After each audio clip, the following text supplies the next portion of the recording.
Hare Nama, Hare Nama eva kevalam, Kalo nasteva, nasteva, nasteva gatiranyata.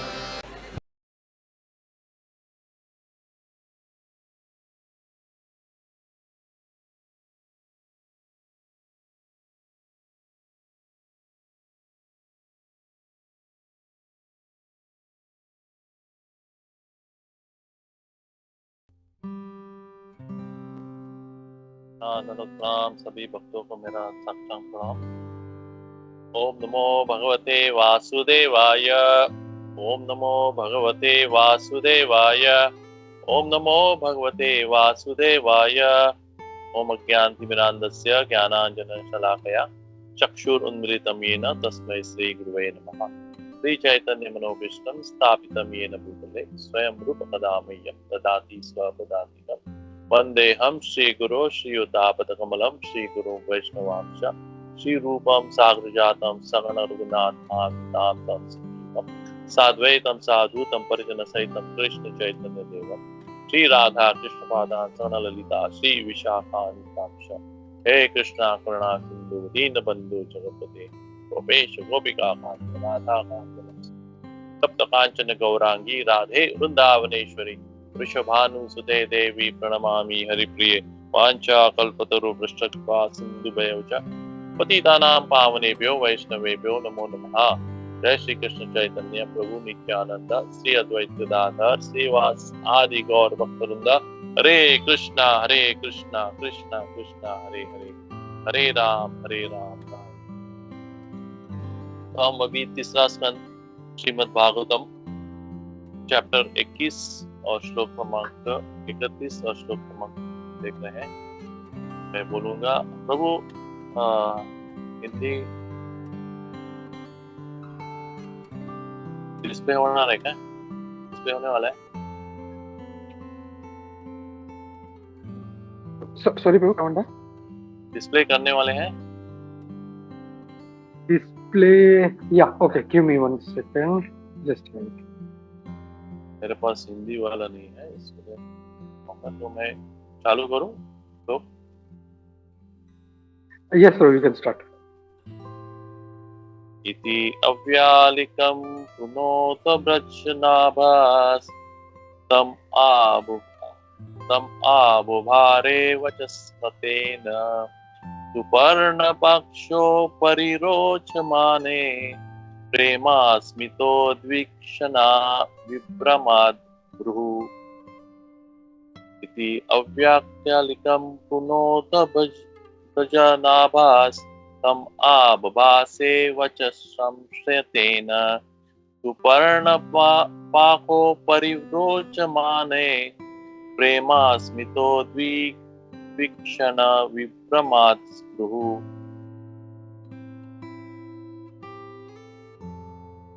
32 है ना?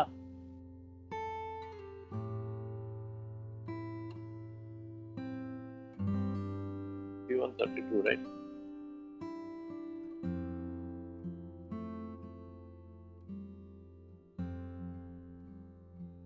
This is the shloka Prabhu or 31, 32.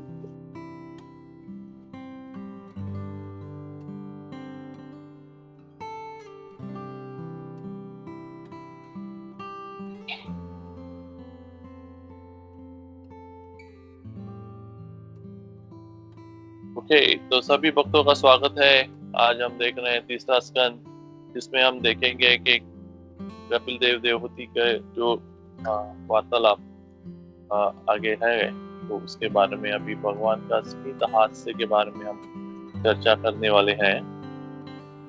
तो ये display होने के पहले मैं बता दूं, ये हास्य, भगवान का हास्य, ये टॉपिक मैंने चूज किया है और उसके ऊपर मैंने थोड़ा रिसर्च करके मैंने एक स्माइल, एक भगवान का स्मित हास्य, इसका एक्रोनिम बनाया है SMILE। तो SMILE का S हम देखेंगे तो S से हमें पता चलता है कि भगवान का हास्य जो है वो कितना सुमधुर है, स्वीट है, मधुरम, मधुराधिपते, सकलम मधुरम, हर चीज उनकी मधुर है। तो स्माइल तो उससे भी ज्यादा स्वीट है। तो वो स्वीट कैसे है, वो चैतन्य चरितामृत में भगवान के बारे में बताया गया है। उनमें बताया गया है कि कृष्णांग या लावण्य पूरा, कृष्ण का जो अंग है, पूरी जो शरीर है, एक लावण्य पूरा सुंदरता से भरा हुआ एक जैसे शहर है। मधुर है ते सुमधुर है, मधुर ही नहीं है, सुमधुर है, बहुत सारा मधुर है। ये चैतन्य चरितामृत में भगवान खुद चैतन्य महाप्रभु कहते हैं, 21 चैप्टर के 138 श्लोक नंबर आप देखेंगे तो उसमें है। और उसमें भगवान के बारे में बताया गया है कि भगवान का शरीर जो है हर चीज एक सुंदरता से पूर्ण, ऐसे जैसे एक शहर होता है, उसमें अलग अलग तालाब होते हैं, अलग अलग वृक्ष होते हैं, अलग अलग चीजें होते, महल होते हैं, सब सुंदर सुंदर चीज हम जैसे देखते हैं, वैसे उस सुंदरता से अलग अलग चीजों से भगवान का शरीर बनाए हुए हैं। लेकिन उससे भी मधुरम है कि भगवान का जो मधुर मुखमंडल है, वो जैसे लोटस फेस हम कहते हैं, तो मुखमंडल जो है वो उससे भी ज्यादा जैसे एक चंदा के माफिक, चंद्रमा के माफिक एक इतना सुंदर है। और वो चंद्रमा क्या करता है, वो चंद्रमा हम देखते हैं कि चंद्रमा खुद कभी जैसे हम कहते हैं कि करोड़ों करोड़ों जैसे चंद्रमा एक साथ उगे हैं, उतना आनंद हमें मिल सकता है भगवान को देखने के बाद।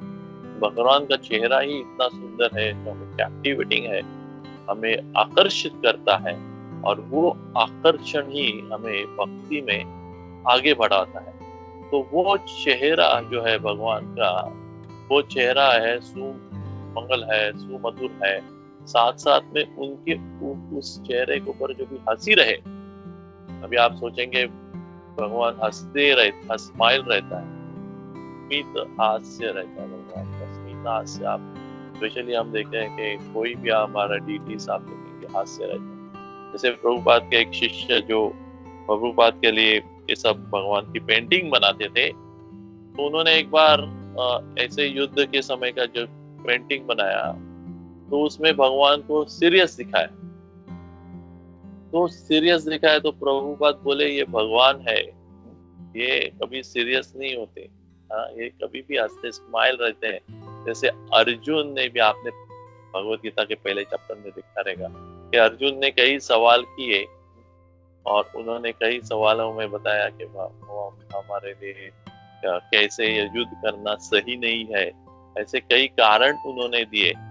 उन कारणों को हम अगर देखते हैं तो कितने हमें वो ऑथेंटिक यानी बहुत एकदम सच्चे लगते हैं कि वो ऐसे कारणों से युद्ध नहीं करना चाहिए। जैसे आप पढ़ेंगे वो कारण तो आपको पता लगेगा कि युद्ध करना नहीं चाहिए, लेकिन उसके ऊपर भगवान की एक इच्छा होती है, और वो इच्छा जब भी भगवान को वो अपना समर्पण करने के पहले ही जब भी उनकी गांडी हाथ से निकल रहा है और वो उनको बोल रहे हैं कि मैं अभी मेरा पूरा शरीर जो है कंपन पा रहा है, और ऐसे वो जब भी भगवान को देखते हैं तो भगवान ने जो पहले शब्द कहे तो संजय बताते हैं कि उनके चेहरे पर पहले तो एक मुस्कान थी। अभी उसके चेहरे पर मुस्कान क्यों थी? क्योंकि वो इस भौतिक जगत के दुखों से और भक्ति जगत के क्लेशों से, भक्ति प्रॉब्लम से सब परे हैं। ये पूरी रचना, ये भक्ति, ये जो भौतिक रचना है वो उनकी बनाई हुई है। मैया दक्षिण प्रकृति सूयते सचराचरम, मेरी अध्यक्षता में है। तो उनके लिए ये बड़ा जो महाभारत का वॉर था, उसके लिए उनको सीरियस बिजनेस नहीं था, कोई बड़ी मीटिंग करनी नहीं पड़ी। जैसे हमारे प्राइम मिनिस्टर को बड़ी मीटिंग करनी पड़ी और सब साथ में आए और उसमें जाके उन्होंने युद्ध किया। लेकिन हमारे जो नेता, हमारे जो कर्णधार है, भगवान को कर्णधार है, वो कर्णधार कैसे है कि जो उनके लिए कोई बड़ी बात नहीं है कि जो युद्ध हो रहा है, ये जो हमारे इस भौतिक जगत का भव सागर से हमें निकालने के लिए, उसमें कोई उनके लिए बड़ा प्रॉब्लम नहीं है। 12वें अध्याय के 7वें श्लोक में भी वो कहेंगे कि आपको मैं मृत्यु संसार मैं मृत्यु संसार से आपको छुटकारा देने वाला हूँ। मैं ही हूँ जो आपको इस मृत्यु संसार से छुटकारा देने वाला हूँ। और इस तरह से वो इस भौतिक क्लेशों से, इस भौतिक प्रॉब्लम से परे हैं। तो इसके लिए उनको कोई लेना देना नहीं इस भौतिक जगत के जो हमारे विचार है, हमारे कलमश है, अनर्थास है, उनके वो ऊपर होने के, दिव्य होने के कारण उनको कोई फर्क नहीं पड़ता। इसके लिए वो सदैव मुस्कुराते हैं और उनकी वो विभूति है कि उनको सदैव जो है, हम जानते हैं कि भगवान कैसे हैं, जानते हैं कि भगवान सच्चित आनंद है। तो आनंद का मतलब है कि सदैव सुखी रहना। और इस जगत के जो आनंद है, और ये जो उनके चेहरे की अगर हम सुंदरता की बात करेंगे, तो सुंदरता की बात अगर करें तो सुंदरता की बात हम देखते हैं कि 10वें अध्याय के 41 श्लोक में वो कहते हैं कि यद यद विभूति मत सत्वम, ये सब भी विभूति आप देख रहे हैं। जैसे श्रीला प्रभुपाद एक बार एयरपोर्ट पे बैठे थे और उनके बगल में उनके एक डिसाइपल, उनके शिष्य बैठे, तो उधर से कोई एक बहुत सुंदर आकर्षक स्त्री निकल गई। तो प्रभुपाद होने के कारण वो ब्रह्मचारी होने के कारण उन्होंने अपना मुंह फेर लिया उस स्त्री के दर्शन से, उधर से मुंह फेर लिया। जैसे वो मुंह फेर लिया, प्रभुपाद उनको देखने लगे और प्रभुपाद ने उनको बताया कि देखिए कि, और ये श्लोक उन्होंने कोट किया, यद यद विभूति मत सत्वम, ये मेरी ये आप जो इस दुनिया का जो सुख आनंद देख रहे हो, ये मेरे एक अंश है, चिंगारी, छोटी सी चिंगारी, मेरे पूरे विभूति की एक छोटी सी चिंगारी है। इससे आकर्षित मत हो। इसके लिए भगवान इधर आते हैं और इसके लिए हम इस सुंदर सुंदर भगवान के विग्रह जो बनते हैं हमारे इस्कॉन के स्पेशली, वो इस भाव में रहते हैं कि हमें वो आकर्षित कर पाए। और वो आकर्षण कैसे हो सकता है? वो आकर्षण भगवान के सुमधुर चेहरे के जो आकर्षण, जो हास्य है, जो स्माइल है, वो स्माइल को इस श्लोक में, जैसे मैंने कहा, चैतन्य चरितामृत के मध्य लीला के 21.138 में कहा गया है कि कृष्णांग लावण्यपुर, कृष्णा का अंग लावण्य का पूरा खजाना है या शहर है।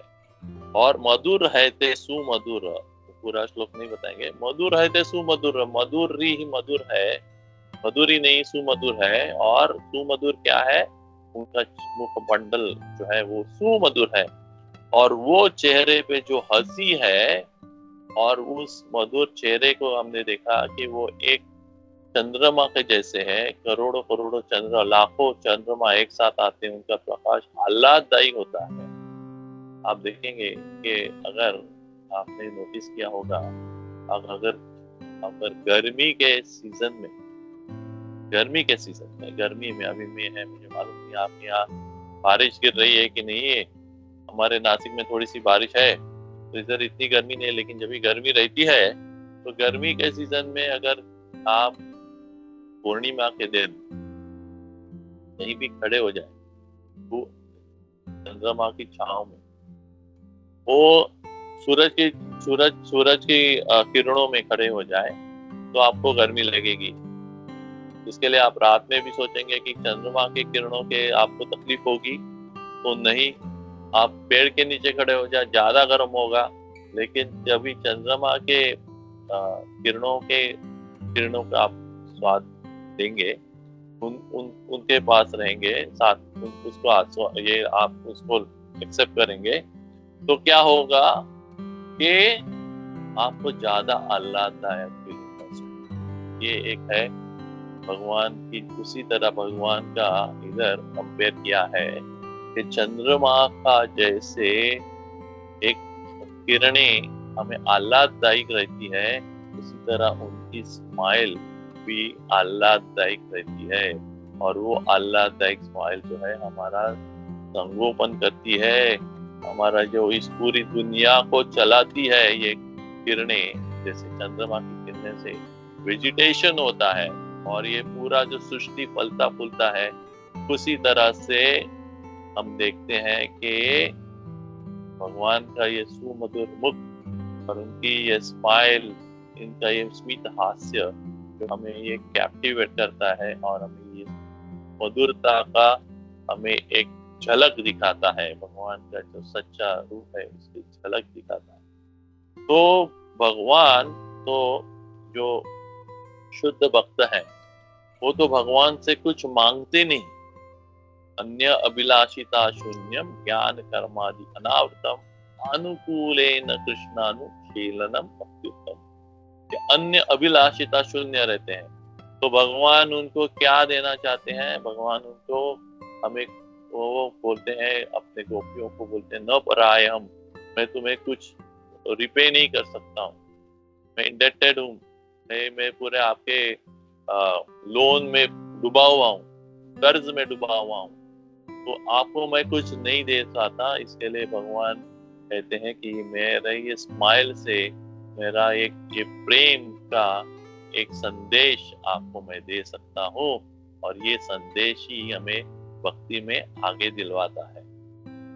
क्योंकि हमारा ये प्रेम है, ये प्रेम जैसे हमने भक्ति रसामृत सिंधु में भक्ति के 6 इफेक्ट्स को हमने साइड इफेक्ट बोल सकते हैं या इफेक्ट देख सकते हैं। उसमें तो पहला है क्लेशाग्नि, क्लेश का खत्म हो जाते हैं तो भगवान की स्माइल देखकर ही, मधुर हास्य देखकर भी हमारा क्लेश खत्म होता है। बाद में हमें शुभ हमारे साथ होता है। उसके बाद हमें मोक्ष लघुदाकृत, जैसे हमने देखा कि मोक्ष की कोई इच्छा नहीं करता भक्त, तो भगवान क्या देते हैं? अपनी एक सुंदर हास्य तो उनको अर्पण करते हैं। जैसे प्रभुपाद भी कहते हैं, अगर कोई आपके पास कोई गेस्ट आता है, आपके पास कुछ भी देने के लिए नहीं है, तो आप क्या करते हैं? एटलीस्ट उसको एक चेयर देते हैं और एक स्माइल देते हैं। आपके पास कुछ देने के लिए नहीं है तो एक स्माइल तो दे दो, एक हास्य दे दो। तो उसी तरह भगवान भी हमें दास होते हैं, और यही हमारा जो प्रेम है उनको आकर्षित करता है, और वो प्रेम है सुदुर्लभ, दुर्लभ है भगवान से प्रेम पाना। और यही प्रेम भक्ति रसामृत सिंधु का सबसे उच्चतम लक्षण प्रेम का या भक्ति का रूप गोस्वामी कहते हैं कि कृष्ण आकर्षणी, कृष्ण को आकर्षित करता है, और वो भी हमें आकर्षित करने के लिए ही ये हास्य कर रहे हैं। लेकिन ये सबके लिए अवेलेबल नहीं है। भगवान 7वें अध्याय के 25वें श्लोक में कहते हैं कि नाहम प्रकाश सर्वस्य योग माया समावृता। मैं ढक देता हूँ, जो नॉन डिवोटीज है उनको मैं ढक देता हूँ, उनकी जो दृष्टि है उनको ढक देता हूँ। जैसे उदाहरण आता है शिला प्रभुपाद का। शिला प्रभुपाद एक अमेरिका के छोटे से मंदिर में जब भी गए, उन्होंने उधर एक छोटी सी मूर्ति कृष्ण की एस्टैब्लिश की थी, और उधर जब भी वो नेक्स्ट टाइम आए तो एक लंबे डिस्टेंस से उन्होंने देखा कि कृष्ण भगवान की छोटी मूर्ति उधर है, और उधर से ही वो बोले कि देखो भगवान के आंखों में कुछ तिलक गया हुआ है, जैसे हम तिलक लगाते हैं। तो उधर के भक्त बोले, ये देखिए कि हमको मालूम ही नहीं कि भगवान को आंखें हैं, इतने छोटे से विग्रह है, और हमें मालूम ही नहीं है कि भगवान के कोई आंखें भी है। लेकिन भगवान या हमारे शिला प्रभुपाद जो है इतने लंबे से गेट से ही बोल रहे हैं, देखिए भगवान के आंखों में कोई क्या है, एक तिलक घुसा हुआ है, तो उसको निकालो। ये देखकर वो समझ गए कि भगवान के शुद्ध भक्त कैसे होते हैं, जो उनको अन्य अभिलाषिता, भगवान का प्रेम रहता है। प्रेमांजन चुरित भक्ति विलोचन है ना, संत हृदयेषु विलोकयन्, सदैव विलोचन, सदैव हर हर वक्त वो भगवान का दर्शन कर पाते हैं। इसके लिए वो उस उम्र में भी भगवान का दर्शन ले पाए और उनको दिख रहा है कि भगवान को क्या तकलीफ है। तो ये हुआ एस, ये भगवान का स्वीट नेचर, जो सेटिस्फाइंग नेचर है हमारा, हाथ से जो है हमारे लिए बहुत सुंदर मधुर है और हमारे लिए बहुत ही आनंद देने वाला, सेटिस्फाइंग। तो ये एस हो गया स्माइल का। उसके बाद आता है एम।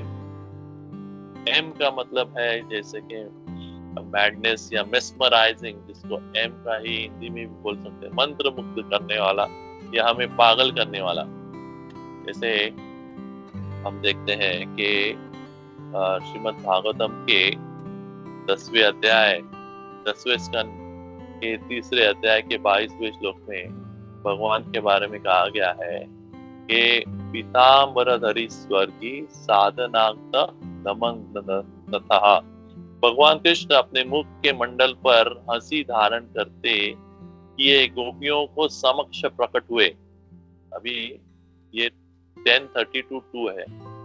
10:32 में हम देखते हैं कि रास लीला का वर्णन हुआ और रास लीला होने के बाद भगवान के लिए वो भगवान लुप्त होने के बाद उन्होंने गोपियों ने उनके लिए गोपी गीत गाया और उसमें वो भगवान को बता रहे हैं कि जो सामान्य जनों को मन को मोहित करने वाले कामदेव का भी मन मोहन कर लेते हैं। तो कामदेव का भी मन मोहित करने वाले उनका एक नाम है भगवान का, मदन मोहन। मदन को भी मोहित कर लेता है। इस जगत में हम देखते हैं हम मोहित हैं, हम भी इस जगत से काम क्रोध लोभ मोह मद मत्सर, तो इसलिए काम, शुरुआत से काम के लिए हम इधर आते हैं। इधर ये लस्ट के कारण आते हैं और वो लस्ट सबसे पावरफुल जो व्यक्ति है वो है मदन यानी क्यूपिड। वो क्यूपिड जो है वो ऐसे अपने तीर, फूलों के तीर चलाता है और एक काल आने पर हम उसके शिकार बनते रहते हैं और ये सिलसिला चलता रहता है। इसी जन्म में नहीं, लेकिन आगे के जन्म में भी उसका हमें भुगतना पड़ता है। एक छोटा सा हमें आमिष जो है एक कामदेव का, वो हमें कई जन्म दिलाने के लिए कारण बन जाता है। जैसे सौभारी मुनि के आपने स्टोरी सुनी होगी कि उन्होंने पानी में जाकर तपस्या की। क्यों? क्योंकि उनको लग रहा था कि अगर मैं जमीन पर रहूं तो कई सारे आमिष मेरे सामने आएंगे और मैं उनसे कंट्रोल नहीं कर पाऊंगा। लेकिन पानी में रहने के बाद भी उन्होंने सिर्फ मछलियों को देखकर, उनका प्रणय देखकर उन्होंने बाहर आए और उन्होंने 50 युवतियों से शादी की और राजकन्याओं से शादी की और इस तरह से उन्होंने कई सारे 100 पुत्र बनाए। तो 5,000 पुत्र प्लस 50 बीवियां और प्लस 1, तो मतलब 5,051 लोग हो गए उनके फैमिली में। और एक उनकी इच्छा के कारण वो इतना बड़ा डोमेन उन्होंने बना दिया और इतना डोमेन, वो सोच रहे थे कि मैं एक ही मन था मेरा जिसको मुझे कंट्रोल करना था, लेकिन मैं ये मन इतना बड़ा हो गया है, अभी मेरा ये डोमेन इतना बड़ा हो गया है कि मेरा मन को कंट्रोल करना पड़ रहा है, मेरी बीवियों का मन को कंट्रोल करना पड़ रहा है, 50 बीवियां उनको करना पड़ रहा है, मेरे 5,000 बच्चे हैं उनको मुझे कंट्रोल करना पड़ रहा है। तो एक गलती से या एक आमिषों से ध्यायतो विषयात् पुंसा संगस्तेषु उपजायते, संगात् संजायते कामात्, कामात् क्रोधो विजायते, क्रोधात् भवति सम्मोहात्, सम्मोहात् स्मृतिभ्रंशात्, स्मृतिभ्रंशात् बुद्धिनाशात् प्रणश्यति। ध्यायते विषयात् पुंसा, ध्यान किसका कर रहे हैं? अगर हम मंत्र मुग्ध अगर कृष्ण से नहीं हो रहे हैं तो हम मंत्र मुग्ध किसी ना किसी चीज से इधर होना ही पड़ेगा। किसी ना किसी चीज से होना ही पड़ेगा, और वो चीज अगर कृष्णा नहीं है तो भगवान खुद 7वें अध्याय के पहले श्लोक में ही पहले 60 पहले तो उन्होंने बताया कि मेरा सच्चा योगी कौन है। योगी नाम अपि सर्वेषां मत गतेर अंतरात्मना श्रद्धावान भजते वो माम तमे युक्त तमो मतः। मेरा मत क्या है? भगवान कहते हैं कि वो योगी जो जो योग साधना कर रहा है, वो तपस्या कर रहा है, वो शरीर को टॉर्चर कर रहा है, वो योगी नहीं। मत गतेर अंतरात्मना, अंतरात्मा से मुझे ही सोचता है, हाँ, तो वो सच्चा योगी है, ये बताया। फिर उन्होंने सोल्यूशन दिया 7वें अध्याय के पहले श्लोक में। 7वें अध्याय के पहले, मय्या सक्त मना पार्थ योगम युंजन मद आश्रया। मय्या आसक्त होना है तो किससे आसक्त हो? मुझसे आसक्त। मय्या आसक्त मना पार्थ योगम युंजन मद आश्रया असंशयम समग्रम माम तथा न्याससि तत्शृणु। सुनने से भी तुम आकर्षित हो सकते हो, देखने से भी तुम कितने आकर्षित हो सकते हो। तुम्हारी आंखें हैं, मंत्र मुक्त होना है, किसी के लिए अपना जीवन देना है, तुम मेरे लिए ये जीवन दो और किसी के पीछे मत भागो, और किसी के पीछे मत भागो। तो गोपियां, तो जैसे गोपियां हमारे जैसे तब हमारे आचार्य गोपियों को सबसे महान क्यों समझते हैं? क्योंकि उन्होंने इस भौतिक जगत में और कोई भी चीज नहीं मांगी, किसी भी चीज से वो मंत्र मुक्त नहीं हुए हैं। अपने शरीर से नहीं, अपने फैमिली से नहीं, अपने कपड़ों से नहीं, जेवरात से नहीं, सिंपल लिविंग हाई थिंकिंग जो होता है वो गोपियों ने सच्चे रूप में हमें दिखाया। हाई थिंकिंग का मतलब सिर्फ अच्छी तरह रहना, इस सोसाइटी में रहना नहीं है। हाई थिंकिंग का मतलब है कि हम कौन सा श्लोका ले सकते हैं कि हाँ, दूसरे अध्याय के 59वें श्लोक में भगवान कहते हैं ना कि क्या कहते हैं, परम दुष्टवा निवर्तते, परम दुष्टवा निवर्तते विषया विनिवर्तन्ते निराहारस्य देहिना रसोहम रसोपस्य परम दुष्टवा निवर्तते। मेरे आपकी अगर कभी वो छोड़ पाओगे, कभी ये लोअर टेस्ट छोड़ पाओगे, जब तुम्हें हायर टेस्ट का अनुभव होगा। हायर टेस्ट का अनुभव मतलब दैवी टेस्ट का अनुभव होगा। हमें अभी क्या है, हमें इधर के भौतिक चीजों से बहुत आकर्षण है, हमारे आप्तों के लिए आकर्षण है, हमारी संपत्ति का हमें बहुत आकर्षण है, और हमारे पुत्रों से, हमारे शहर से, हमारे देश से, हमारे भूखंड से, इस पूरे विश्व से हमें आकर्षण हुआ है। हम भारतीय हैं, ये है वो है, हम ये बताते हैं, गर्व से कहते हैं। लेकिन हमें समझना चाहिए कि जीवेर स्वरूप होए कृष्णेर नित्य दास। सच्चा हमारा जो सच्चा स्वरूप है वो है कृष्ण का दास, और उनसे मोहित होना ही हमारा एक सच्चा, हमारे लिए सच्चा स्वार्थ रहेगा। श्रीमद् भागवतम में कहा गया है, नदे विदु स्वार्थ गतिम ही विष्णु। सच्चा स्वार्थ हमारा है भगवान को पाना, भगवान के निकट रहना और भगवान की इच्छा करना। अगर इच्छा नहीं करेंगे तो क्या करेंगे? भौतिक चीजों में रममाण रहेंगे। और कैसे इच्छा करना है? अनन्या चिंतयन्तो माम ये जना पर्युपासते तेषाम नित्याभियुक्तानाम योगक्षेमं वहाम्यहम्। अनन्या चिंतयन्तो, और दूसरा कोई हमारा टारगेट नहीं होना चाहिए। शॉर्ट टर्म टारगेट हो सकते हैं, लेकिन अभी हमारा लॉन्ग टर्म टारगेट जो है हमें सेट करना होगा। लॉन्ग टर्म टारगेट तो लॉन्ग टर्म ही है, शॉर्ट टर्म ये पूरा जीवन ही शॉर्ट टर्म है। हम लोग ये जीवन का अगर बोलेंगे नहीं मैं 100 साल का जीवन जीने वाला हूँ और 100 साल के जीवन के बाद मैं फिर भगवान की भक्ति करूंगा, ये या नहीं करूंगा, जो भी है, मेरा लॉन्ग टर्म टारगेट है कि मैं अच्छा सा जीवन, सुदृढ़ जीवन और भक्ति और मेरा रईस जीवन जीऊं, हाई लाइफ जिसको बोलते हैं, उसको मैं जीवन करूं। ये लॉन्ग टर्म मेरा प्लानिंग होगा। मैं रिटायर होऊंगा, आराम करूंगा, टीवी देखूंगा। ये हमारा है, ये हमारा जो लक्ष्य, भौतिकवादी लक्ष्य होता है। लेकिन ये लक्ष्य अगर 100 साल जिए भी तो शॉर्ट टर्म ही है, क्योंकि हम निरंतर है, हम 100 साल के नहीं है, ये हमें समझना चाहिए। और हमारे सुरुत जो है, भगवान खुद कहते हैं 5वें अध्याय के आखिरी श्लोक में, 29 श्लोक में बोलते हैं, सुहृदम सर्वभूतानां ज्ञात्वा माम शांतिरिच्छति। शांत होना जरूरी है। शांति नहीं रहेगी तो आनंदी कैसे होंगे? आनंदी व्यक्ति, कोई भी आनंदी व्यक्ति है वो शांत पहले होना चाहिए, मन शांत होना चाहिए। इस भौतिक जगत में जो हमें दिखा रहे हैं कि बहुत सुखी है, आनंदी है, मेस्मराइज, बहुत ही सुखी आनंद का जीवन जी रहे हैं, प्रभुपाद कहते हैं उनको एक डक के जैसा। डक को क्या कहते हैं हिंदी में मुझे याद नहीं आ रहा है, तो डक के जैसे है।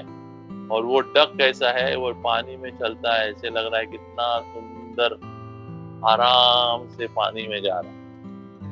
पानी में जैसे विहार करता है, वो पानी में ऐसा एकदम स्मूथली जाते रहते हैं। तो इसी तरह हम भौतिकवादी को भी देखते हैं, बड़ी बड़ी गाड़ियां हैं, ऐशो आराम है, बहुत सारी चीजें हैं, उनका मन इस भौतिक चीज में उनको बहुत आनंद दिख रहा है, बहुत बड़े बड़े फोन, मोबाइल फोन, ये वो सब कुछ है, उससे दिख रहा है सब कुछ। वैसे जैसे वो डक वो एक पानी में ऐसे सुंदर आहिस्ता से फ्लोट हो रहा है।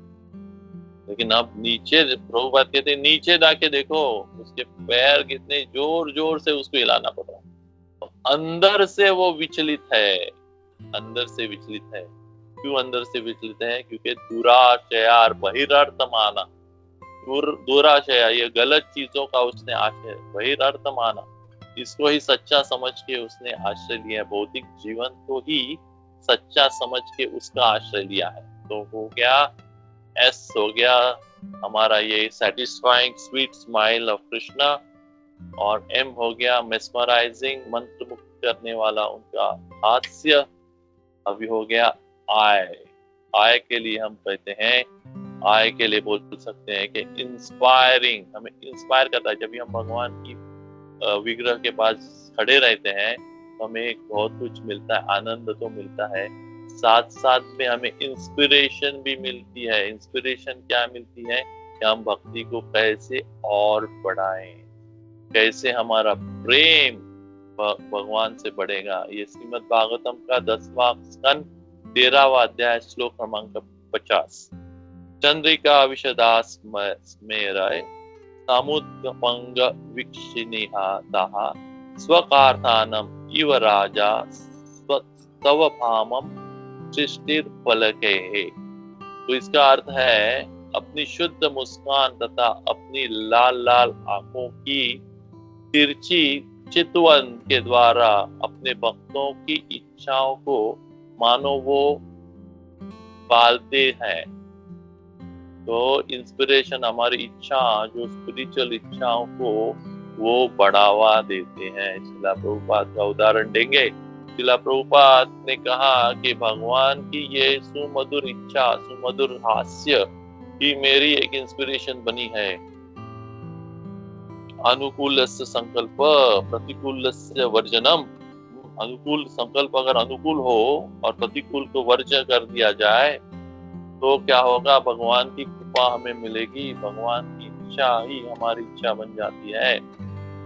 माम चयो अव्यभिचारेण भक्ति योगेन सेवते सगुणान समतीते ध्यान ब्रह्म भूयाय कल्पते। भगवान की इच्छा, हमारी इच्छा एक स्तर पर हो जाए तो भगवान वो इंस्पिरेशन हमें देती है। भगवान ने, शिला प्रभुपाद ने कोई भी क्रेडिट अपने ऊपर नहीं लिया। उन्होंने बोला ये इस, जैसे वो बता रहे थे वृंदावन की कथा, वृंदावन का ये जो मंदिर बन रहा था, उन्होंने कहा कि भगवान की इच्छा थी कि रमण रेती में कृष्ण बलराम की मूर्ति की स्थापना हो। तो मैंने कुछ किया नहीं है, भगवान ने अपनी मूर्ति खुद मुझे इंस्पिरेशन देके, इंस्पिरेशन का मतलब क्या है? प्रेरणा, प्रेरणा देके। वो प्रेरणा हमें कौन देता है? वो भी भगवान देने वाले हैं। भगवान से ही हमें सब प्रेरणा मिल रही है। मत स्मृतिर ज्ञानम अपोनम च सर्वस्य चाहम हृदि सन्निविष्टो मत स्मृतिर ज्ञानम अपोहनम च वेदेश सर्वे अहमेव वेदो वेदात्कृत वेद वेदेव चाहम। तो भगवान कह रहे हैं कि मुझसे ही ज्ञान और स्मृति आती है। तो भगवान प्रभुपाद ने यही बात आगे बढ़ाई और भगवान के लिए कहा कि मुझे जो प्रेरणा मिली है ये कृष्ण बलराम मंदिर और पूरे सब विश्व भर में घूमने की और उनको उनके मंदिर बनाने की, ये मेरी इच्छा नहीं है, भगवान की खुद की इच्छा है। चारे दाको तारे को कृष्ण उपदेश। और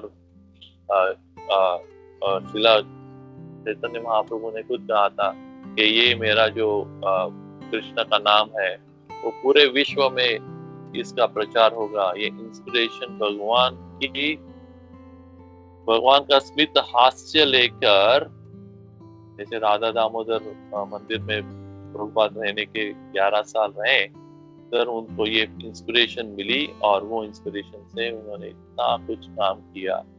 तो यही होता है कि भगवान का जब भी हम दर्शन लेंगे तो अपना शुद्धिकरण के लिए भगवान हमारे पास और नजदीक आते हैं। एक कदम बढ़ाएंगे तो भगवान हमें इंस्पायर करेंगे कि और हम अच्छा काम करें, भक्ति में आगे बढ़ें और खुद का उद्धार और आत्मा का उन्नति करें। तो ये हो गया SMI। अभी आएगा L। L का मतलब है लविंग, प्रेम का आदान प्रदान भगवान करते हैं। ये विग्रह सिर्फ खड़े नहीं है, ये हमारे लिए खड़े हैं पिठेवरी, हाँ, करकटावरी, करकटावरी, हाथ पे, कमर पे हाथ रखे भगवान खड़े हैं कि हम, उनको कुछ मजा नहीं आ रहा है, वो हमारे लिए खड़े हैं और हमारे लिए वो खड़े, सदैव के लिए खड़े हैं। और वो खड़े हैं कि हमें एक प्रेम का आदान प्रदान करने के लिए। कई सारे व्यक्ति हमें देखते हैं, खुद महाविष्णु स्वामी महाराज, आप जानते होंगे, जो अकॉर्डियन बजाते रहते हैं, महाविष्णु गोस्वामी महाराज अलग हैं, महाविष्णु स्वामी महाराज, उन्होंने मुझे खुद कहा था कि जब भी वो कैसे इंट्रोड्यूस हुए, जब भी उन्होंने देखा कि वो खोज कर रहे थे सबसे सुंदर, वो एक लेक्चर में भी कहा था, तो उन्होंने कहा था कि वो एक आर्टिस्ट है, वो आर्टिस्ट है, आप जानते होंगे, वो बहुत पहले से बहुत आर्ट में थे। वो उन्होंने शायद ग्रेजुएशन भी आर्ट में किया है, फाइन आर्ट में किया है। तो आर्टिस्ट होने के बाद कारण वो ऐसी चीज ढूंढ रहे थे जो सबसे सुंदर हो। तो सबसे सुंदर व्यक्ति या सबसे सुंदर चीज वो अपने, उनका एक लक्ष्य था कि मैं सबसे सुंदर व्यक्ति या सबसे सुंदर चीज को मैं देखूं। जब भी वो लंदन के राधा लंडनेश्वर मंदिर गए और उन्होंने जब भी विग्रह देखा तो उन्होंने हमें बताया कि यही सबसे सुंदर चीज मेरे जीवन में आई और यही सुंदर विग्रह है। तो वो प्रेम क्यों सुंदर है? क्योंकि उन्होंने बताया कि ये प्रेम का आदान प्रदान होता है। वो विग्रह ऐसे ही खड़े नहीं है, स्टैचू नहीं है। स्टैचू वो हम लोग गांधी जी का, अम्बेडकर का, वो हाथ ऊपर करके फोटो लगाते हैं, वो दूसरी दिशा में देख रहे हैं, हमें ले जा रहा है भौतिक जगत में और बढ़ा रहे हैं। हाँ, संविधान लिखकर ये वो करके हमें और वो एक भौतिक जगत में और उसको कठिन मार्ग में और डाल रहे हैं। लेकिन भगवान के ये जो विग्रह है, ये विग्रह इस भौतिक भवसागर से पार करने के लिए, प्रेम का आदान प्रदान करने के लिए, एक ट्रेलर हमें दिखाने के लिए कि हाँ, एक ट्रेलर दिखाने के लिए आते हैं। और ये अभी मैं जो श्लोक लूंगा ये भूमि देवी का है। ये भूमि देवी का एक श्लोक जो है वो पहले स्कंद के 16वें अध्याय के 35वें श्लोक में आता है। और इधर परीक्षित महाराज और उनका कली और वार्तालाप चल रहा है। और इसमें ये श्लोक में भूमि देवी कहती है कव साहेत विराजम पुरुषस्य, अतएव जैसा कौन है इस पूर्ण पुरुषोत्तम भगवान कृष्ण की व्यथा को सहन करता है, जो अपने प्रेम भरी मीठी मुस्कान, सुहानी चेतवन तथा मीठी मीठी बातों से सत्य मामा जैसे प्रियतमाओं की गंभीरता तथा प्रणय क्रोध को जीतने वाला है। जब वह मेरी सतह पर चलते थे तब मैं उनकी चरण कमलों की धूल में मग्न हो जाती। तो वो पृथ्वी माता कहती है, पृथ्वी माता ने सबसे वो कहती है कि मैंने, भगवान ने बहुत सारी पत्नियां हैं, 16,108 हम पत्नियां हैं, उनके अलग अलग पैलेसेस। आप जाएंगे तो आप भी आज भी द्वारका धाम में आप अगर नीचे पानी में जाए तो आपको मिल सकते हैं। तो ये तो है, लेकिन पृथ्वी माता बताती है, भूमि देवी बताती है कि मुझ सबसे ज्यादा संग किसको मिला, मुझे मिला, क्योंकि वो जितने भी साल हमारे साथ भगवान रहे, वो हमारे साथ रहे, तो मेरे सबसे ज्यादा संग मैंने किया, मेरे चरण कमल मेरे सर पर रहे हैं। तो वो कहती है कि दूर से सतह पर चलते थे तब वे उनकी चरण कमलों की धूल में मग्न हो जाती थी। और वो इस श्लोक में आगे बताएंगी कि उनकी अभिमय विरह जो है इतना प्रगाढ़ है, इतना ज्यादा है कि वो बाकी तो पत्नियों ने तो थोड़ा थोड़ा समय उनके साथ बिताया होगा, लेकिन मैंने कई साल उनके साथ बिताए, तो विरह और भी ज्यादा इंटेंस हो जाता है। और वो इंटेंस विरह को मैं कैसे कम करती हूँ, उनके स्मित हास्य को याद कर कर मैं उसको कम करती हूँ। इस तरह से भूमि देवी ने बताया कि प्रेम पूर्वक उनका जो लविंग एक्सचेंज है वो कैसे इधर हम कम कर सकते हैं। ये मुख को देखकर और उनकी हास्य हमें कैप्टिवेट करती है, और हम उनकी आंखें जो है, इस लोग हम जो आज पढ़ रहे हैं उनकी आंखों और की जो आईब्रोज के बारे में बात किया है या आंखों के बारे में बात किया है, वो हमें पकड़ के रखती है, जकड़ के रखती है और हमें वापस उनके दर्शन के लिए बुलाती है। तो इस तरह से हमने देखा स्माइल, SMIL। अभी है ई का मतलब है extinguishes all the fear and pain. Extinguishes का मतलब है जो नाश कर देता है, हमारे सब दुखों को नाश कर देता है। और उसका श्लोक हमने चूज किया है, वो कपिल देव का ही है, ये तीसरे स्कंद का ही है, जो 28वें अध्याय में 32वें श्लोक में आएगा। और ये कपिल देव आगे कहने वाले हैं कि योगी यानी सच्चे भक्त का कैसे भाव होता है। इस प्रकार योगियों की भगवान की उदार मुस्कान का ध्यान करना चाहिए, जो मुस्कान जो घोर श्लोक के उत्पन्न उनके आंसुओं के समुद्र को सुखाने वाला है।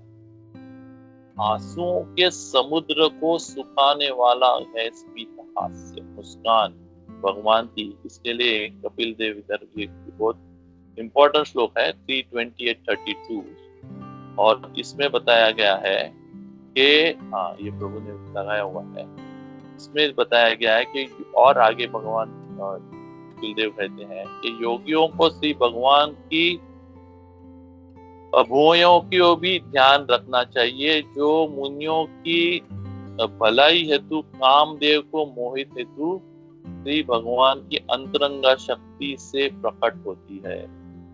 तो इधर भी कामदेव के बारे में बताया। तो इस भगवान को जब भी हम देखते हैं तो हम लोग के चरण कमलों से शुरुआत करते हैं, लेकिन जैसे जैसे हम ऊपर जाते हैं, जैसे हमको स्मित हास्य देखते हैं, एक चंद्रमा के समान हमें जो हास्य हमें अट्रैक्ट करता है, और वो अट्रैक्शन जो है वही हमारे उन्नति का, हमारे मोक्ष का, हमारे इस भौतिक भव सागर को पार करने का एक टिकट है। हमें अगर टिकट खरीदना है भौतिक जगत से आध्यात्मिक जगत जाने का तो एक सीधा साधा काम है। हम तो जब करते ही हैं, वो तो एक हमारा डायरेक्ट लाइन है, हॉट लाइन है भगवान से। लेकिन साथ साथ में वो प्रेम का भाव का हमें अगर महसूस करना है, अगर हमें जब से अभी तक बहुत टाइम लगेगा, लेकिन वो महसूस इमीडिएट हमें महसूस करना है, तो हम जब भी हम जैसे नासिक के बहुत सुंदर विग्रह आप लोग कई लोग आए हैं और उन्होंने देखा कि राधा मदन गोपाल जी का सुंदर विग्रह का दर्शन जब भी हम करते हैं तो मेस्मराइजिंग है। और ये सब दुखों को आप कई लोग हमारे मंदिर और हर कोई मंदिर में हमारे इस्कॉन मंदिर जाते हैं और उनको क्या लगता है, कई सारे योगियों को भी मैं जानता हूँ, जैसे एक हमारे पंडित हैं इस नासिक में, वो बहुत योग सिद्धि वाले, लेकिन वो मुझे बता रहे थे जब भी मैं आपके इधर आता हूँ, मंदिर में आता हूँ, तभी मुझे क्या होता है कि मैं पूरा शांत रहता हूँ, कोई चिंता से, सब चिंताओं से मुझे दूर भाग जाती है, अपने आप को कुछ करना नहीं पड़ता। तो इस तरह से हम देखते हैं कि भगवान का ये सुंदर मुस्कान। और एक जगह में मैंने देखा था, पढ़ा था कि भगवान क्यों मुस्कुराते। अभी एक सवाल आएगा कि भगवान क्यों मुस्कुराते, तो उसके कई सारे कारण उन्होंने बताया कि हम हमारे प्लान बना के भगवान के पास आते हैं कि मैं आज ऐसा करूंगा, वैसे करूंगा, ये प्लान है, वो प्लान है, तो इसके लिए हम भगवान हमें मुस्कुराते रहते हैं, ये मेरे को प्लान बनाना है, क्या होगा आगे मालूम नहीं, एक स्टेप आगे बढ़ सकता हूँ कि नहीं मालूम नहीं, लेकिन हमने प्लान लेके हमारे पास खड़ा है, तो इसके लिए वो आते हैं। बाद में वो प्लान हमारे विफल हो जाते हैं, तो डेफिनेटली फिर अगर हमारी बुद्धि स्थिर है, हमारा लेवल हेडेड है, तो हम भगवान के पास आएंगे और भगवान के पास आकर हम अपना दुख दर्द बताएंगे। फिर भी वो हंसते हैं कि देखो मुझे मालूम था कि तुम इसमें फेल हो गए, लेकिन मुझे आनंद है कि तुम मेरे पास आ रहे हो। फिर हम उनको प्रेयर्स करते हैं, अच्छी अच्छी सुमधुर प्रेयर्स करते हैं और भगवान को अर्चना वंदनम करते हैं, तो उससे वो खुश हो जाते हैं और बोलते हैं कि तुम सही रास्ते पर हो और मैं ही तुम्हारा जो है अच्छा सच्चा सॉल्यूशन देने वाला हूँ। जैसे हमने बताया 9.22 में बताया, योग क्षेम वहाम्यम, आपको जो आपके पास नहीं है उसको भी मैं देने वाला हूँ और जो है उसको भी मैं प्रोटेक्ट करने वाला, इसके लिए तुम चिंता मत करो। इसका ये हमें गारंटी भगवान वापस देते रहते। तो ये विभूतियां जो है, भगवान की विभूतियां इतनी, विभूतियां से शुरू करनी चाहिए, उनके पद कमलों से और उनके मुखमंडल से, ये हमें कई सारी चीजें हम पा सकते हैं, आनंद का अनुभव कर सकते हैं, मोक्ष का रास्ता देख सकते हैं, हमारा जो फ्यूचर भक्ति का रास्ता है उसको सरल बना सकते हैं। सरल ही नहीं, लेकिन जो हम करने वाले हैं आध्यात्मिक जगत में जाकर, उसका आभास हमें इसी जीवन में हो सकता है अगर हम नाम गुण रूप लीला तो भगवान की ये 4 चीजों को याद रखें, नाम गुण रूप और लीला। तो ये रूप में भगवान का मुखमंडल आता है और उनकी सुमधुर हास्य अगर रहेगा, देखते हैं कि आप जब भी भगवान को मुस्कुराएंगे और जितना ज्यादा भक्ति करके भगवान के सामने जाएंगे, तो आपको ऐसा महसूस होता है, आपको शायद मुझे होता है, आपको होता है, मुझे मालूम नहीं, आप भी कोशिश कीजिए कि वो ज्यादा आपको हास्य दिखाता है। कैसे होता है ये कैसे होता है वो हमें अचिंत है, वो हम जान नहीं पाते कि कैसे हमें लगता है कि भगवान और मुस्कुराए हमसे और मुस्कुरा रहा है। तो ये कैसे होता है, विग्रह तो वही है, लेकिन मुस्कान बड़ी होती रहती है और मुस्कान का आनंद भी उतना असीमित होता रहता है। और उसके लिए भगवान के विग्रह के पास खड़ा रहना, की अर्चना वंदना करना, ये हमारा परम लक्ष्य होना चाहिए और साथ साथ में उनका गुणगान भी होना चाहिए। हरे कृष्णा कृष्णा कृष्णा हरे हरे, हरे राम राम राम हरे हरे। शिला प्रभुपाद की, समेत भक्त की। जय।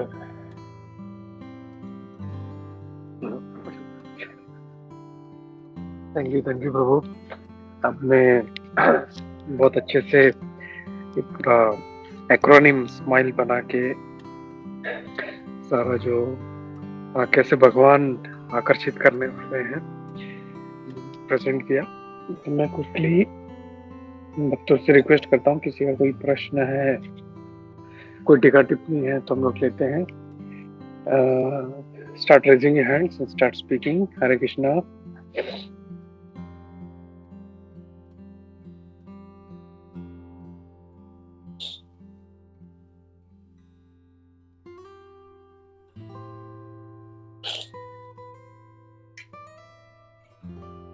हरे कृष्णा। लगता है किसी का कोई प्रश्न नहीं है।